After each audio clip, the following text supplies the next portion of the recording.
3. Halo rekan-rekan, selamat siang semuanya. Perkenalkan nama saya Muhammad Renatas dari kelompok 7. Pada video presentasi kali ini saya akan menjelaskan hasil proyek kami yang berjudul Sistem Payroll pada pabrik roti Fresh Bakery yang berfokus pada penyusunan Software Requirement Specification atau yang disebut SRS. Nah, presentasi ini itu mencakup 3 bagian utama, yaitu metode pengembangan yang digunakan, penjelasan use case dan activity diagram, serta fitur dan fungsi utama dari sistem payroll yang kami rancang. Nah, ini adalah anggota kelompok 7 yang terlibat dalam pengembangan proyek ini, yaitu saya sendiri sebagai Muhammad Renatas dan 3 lainnya adalah anggota lainnya. Nah, di sini untuk metode pengembangannya dalam proyek ini kami membandingkan 3 metode pengembangan lunak, yaitu yang pertama waterfall, sistem prototyping dan juga agile. Nah, masing-masing metode ini itu memiliki kelebihan dan kelemahannya tersendiri, sehingga penting bagi kami untuk menentukan metode paling sesuai dengan karakteristik sistem payroll. Nah, yang pertama di sini ada waterfall. Nah, untuk metode waterfall ini merupakan model pengembangan perangkat lunak yang bersifat berurutan atau linear. Setiap tahap harus diselesaikan sepenuhnya sebelum melanjutkan ke tahap berikutnya, mulai dari analisis kebutuhan, perancangan, implementasi, pengujian, hingga pemeliharaan. Nah, metode ini juga sangat cocok digunakan ketika kebutuhan sistemnya itu sudah stabil dan sistem tidak sering berubah seperti sistem keuangan atau pemerintahan. Namun kekurangannya adalah kurang fleksibel terhadap perubahan, karena jika ada revisi di tengah jalan, seluruh proses harus diulang dari awal. Nah, selanjutnya di sini ada sistem prototyping. Untuk sistem prototyping tersendiri yaitu berfokus pada pembuatan model awal sistem atau prototype untuk membantu pengguna membantu bagaimana sistem akan bekerja sebelum dikembangkan secara penuh.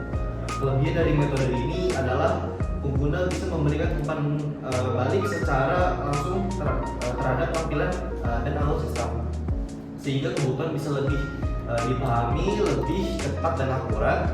Metode ini juga cocok digunakan kebutuhan jika belum sepenuhnya jelas dan memiliki fleksibilitas menengah hingga tinggi karena memungkinkan revisi selama proses pembuatan prototype.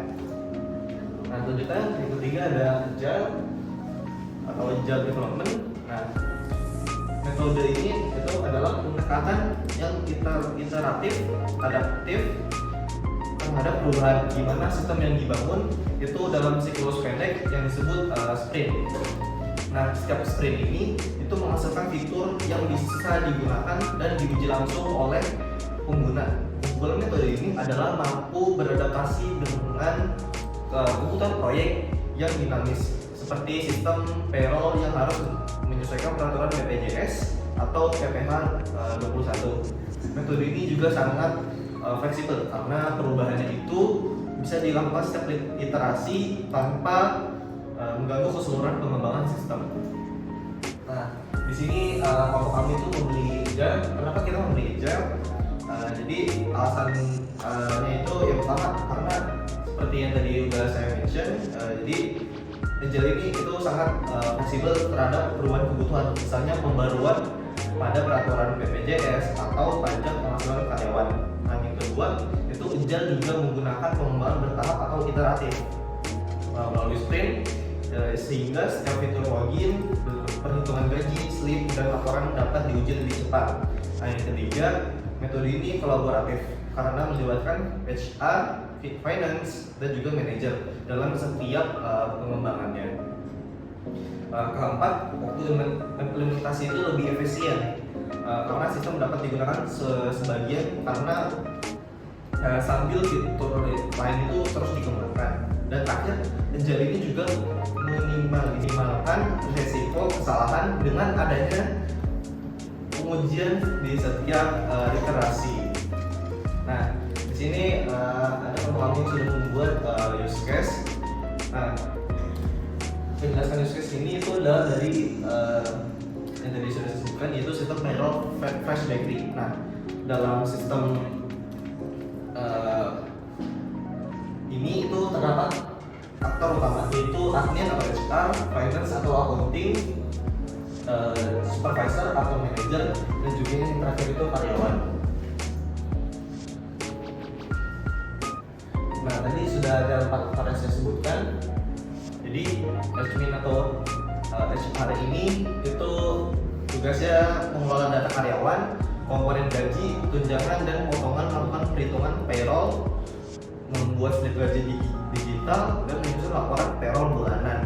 Sedangkan untuk finance atau accounting itu memverifikasi hasil payroll, menyetujui penggajian, mencetak, dan mengekspor laporan payroll, serta mencatat jurnal penggajian.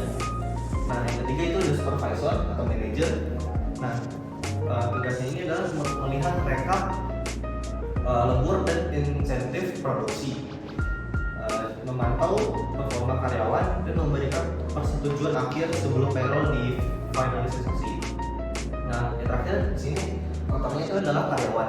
Nah, karyawan ini itu melakukan login ke sistem, melihat rincian slip gaji, dan juga serta mengunduh slip gaji dalam format PDF. Nah, di sini kita ada penjelasan activity diagram. Nah, diagram ini menggambarkan alur utama proses penghitungan payroll bulanan di perusahaan Fresh Bakery. Nah, proses itu dimulai ketika HR memiliki periode payroll yang akan diproses. Sistem mengambil data komponen gaji seperti gaji pokok, tunjangan, BPJS, dan juga PPh 21. Kemudian HR mengimpor data absensi karyawan. Jika data yang tidak valid, sistem akan menghasilkan log error untuk diperbaiki. Nah, setelah datanya valid, sistem menghitung gaji bruto, potongan, dan menghasilkan gaji bersih. HR juga melakukan pengecekan dan rekonsiliasi perhitungan, lalu mengirimnya untuk disetujui oleh supervisor dan finance. Setelah payroll disetujui, sistem mengunci data dan membuat slip gaji digital dan mengirim notifikasi kepada karyawan bahwa slip gaji sudah dapat diakses. Nah, selanjutnya untuk user story, berikut adalah user story dari masing-masing aktor yang tadi saya sudah sebutkan. Itu yang pertama ada HR, admin. Itu yang pertama ada mengelola data karyawan, komponen gaji, dan juga melakukan perhitungan matematis serta menghasilkan slip gaji. Dan juga untuk finance-nya itu yang pertama ada akses, rekap payroll, dan dapat jurnal atau rekap pajak dan juga BPJS. Yang ketiga itu ada ekspor laporan. Nah, selanjutnya untuk faktor yang ketiga yaitu ada supervisor dan manager. Nah, untuk user story ini adalah lihat rekap. Yang kedua itu pantau performa tim, dan juga yang terakhir tanpa approval. Yang keempat terakhir itu ada karyawan. Nah, karyawan ini login secara aman, melihat rincian slip gaji, dan juga mengunduh slip gaji dalam format PDF. Nah, selanjutnya di sini ada fitur dan fungsi produk. Nah, sistem payroll Fresh Bakery memiliki 6 kebutuhan fungsi fungsional utama, yaitu yang pertama ada ID di sini VR1, yaitu autentikasi pengguna. Nah, jadi fungsionalnya itu agar setiap pengguna dapat login secara aman dan aman sesuai hak aksesnya. Yang kedua di sini ada VR2, yaitu pengelolaan data karyawan. Nah, untuk menambah, memperbarui, dan juga menghapus data karyawan. Contohnya yang ketiga ini ada perhitungan gaji bulanan yang menghitung gaji berdasarkan tunjangan, potongan, lembur, dan pajak. Nah, selanjutnya di sini ada ID yaitu VR4, yaitu pembuatan slip gaji. Nah, pembuatan slip gaji digital dalam format PDF yang bisa diunduh karyawan. Selanjutnya VR5 yaitu laporan payroll. Nah, HR dan finance itu dapat mengakses laporan gaji dalam bulanan untuk pencatatan keuangan. Nah, yang terakhir ada VR6 yaitu notifikasi kehadiran. Jadi notifikasi kehadiran ini itu membantu supervisor untuk memantau performa dan jam kerja karyawan. Nah, oke, sebagai penutup, penerapan metode Agile Development dalam pengembangan sistem payroll Fresh Bakery terbukti sesuai dengan karakteristik proyek yang dinamis dan membutuhkan fleksibilitas tinggi. Jadi sekian presentasi dari saya. Saya Muhammad Remumtaz dari kelompok 7. Terima kasih atas perhatiannya. Kurang lebih mohon maaf. Selamat siang semuanya.